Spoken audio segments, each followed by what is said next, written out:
శుభోదయం. ఈనాటి విశేషం అనఘాష్టమి. అష్టమి నాడు ఏ పాపము మనకు సంక్రమించకుండా మనం దైవారాధన చేయాలి. అష్టమి తిథికి పాపానికి ఏదైనా సంబంధం ఉందా అని ఆలోచన చేస్తే జ్యోతిష శాస్త్రం అష్టమి తిథిని చాలా విశేషమైనదిగా గుర్తించింది.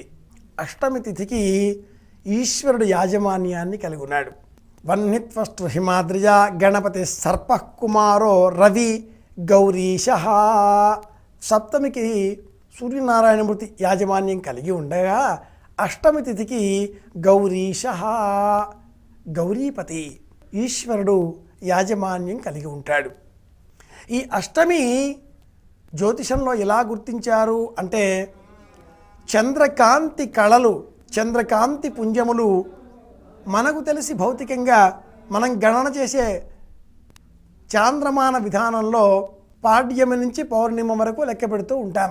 అమావాస్య వెళ్ళిన పిమ్మట వచ్చేటటువంటి పాడ్యమి నుంచి మొదలుపెట్టుకొని పౌర్ణిమ వరకు 15 రోజులు శుక్లపక్షంగాను, పౌర్ణిమ వెళ్ళిన తర్వాత వచ్చేటటువంటి పాడ్యమి నుంచి అమావాస్య వరకు కృష్ణపక్షంగాను ఇలా ఆలోచన చేస్తూ ఉంటాం.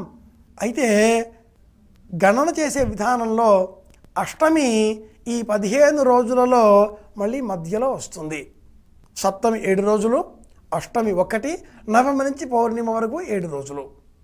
అలాగే బహుళపక్షం కృష్ణపక్షంలో కూడా సప్తమి 7 రోజులు, అష్టమి 1 వదిలిపెట్టి నవమి నుంచి అమావాస్య వరకు 7 రోజులు. ఇలా గణన చేసి ఈ 2 పక్షములలో అష్టమి తిథులను ప్రత్యేకంగా గుర్తించినటువంటి జ్యోతిష శాస్త్రం పౌర్ణిమకు ముందుగా వచ్చే అష్టమి నుంచి మొదలు పెట్టుకొని పౌర్ణిమ వెళ్ళిన తర్వాత వచ్చేటటువంటి అష్టమి వరకు ఉండేటటువంటి ఈ 15 రోజులు చంద్రుడు కళలతో, పూర్ణ కళలతో మనకు దర్శనమిస్తాడు అంటూ తేల్చింది.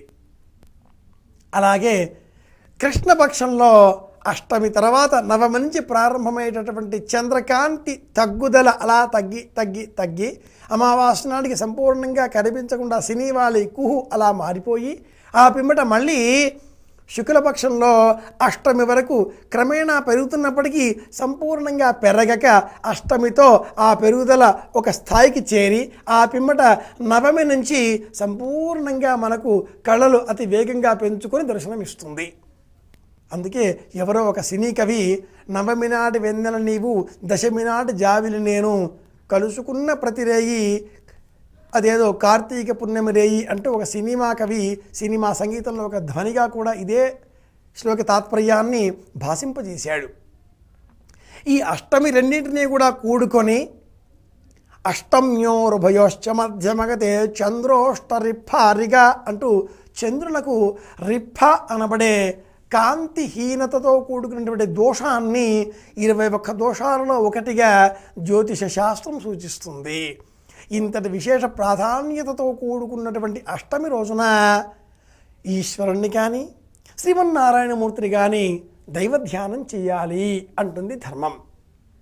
విశేషించి అష్టమి రోజు శివారాధన ఎలా చేస్తామో అలాగే విష్ణువుని కూడా ఆరాధించవచ్చును. బుధాష్టమి అనే వ్రతం ప్రత్యేకంగా ఈ విధంగానే చెప్పబడి ఉన్నది, అది కూడా గుర్తుపెట్టుకుందాం. ఎప్పుడైనా అష్టమి తిథి బుధవారం నాడు వస్తే బుధాష్టమి వ్రతం అనే వ్రతాన్ని ఆచరించాలి అంటూ మన పురాణ వాంగ్మయం ఒక వ్రతాన్ని కూడా సూచిస్తుందండోయ్.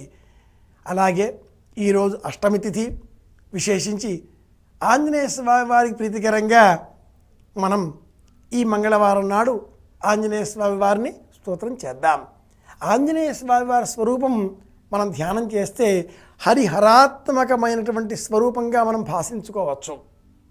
ఆయన శివస్వరూపుడు, ఆయన రామదాసు, రామచంద్రమూర్తిని ఉపాసన చేసినటువంటి వాడు. మొదటిగా రాముడిని అర్చించినటువంటి వాడు ఎవరైనా ఉన్నారా? ఆంజనేయుడే. ఆ పిమ్మటే మనమంతా కూడా.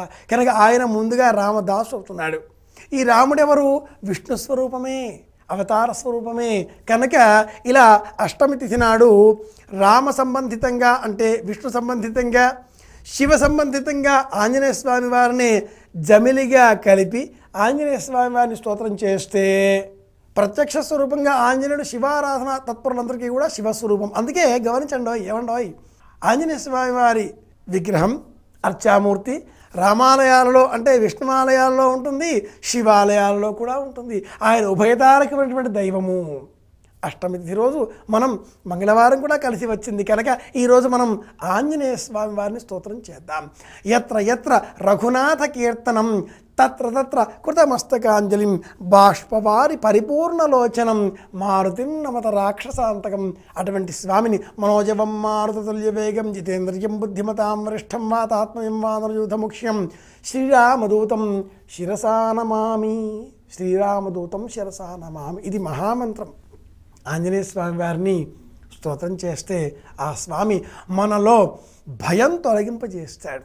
భయం లేకుండా జీవించగలిగితే అంతకంటే మించి కావాల్సింది ఏముంది?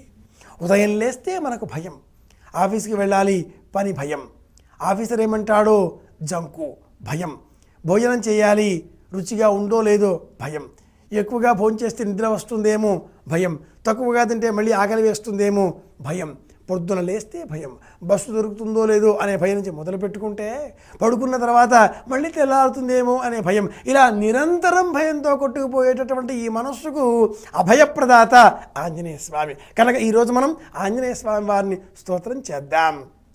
ఆయన అభయప్రదాత, లోకాలన్నీ కూడా నిర్భయంగా ఆనందంగా ఉండాలని కోరుకుంటూ ఒక చక్కని భక్తి గీతం కూడా విందాం.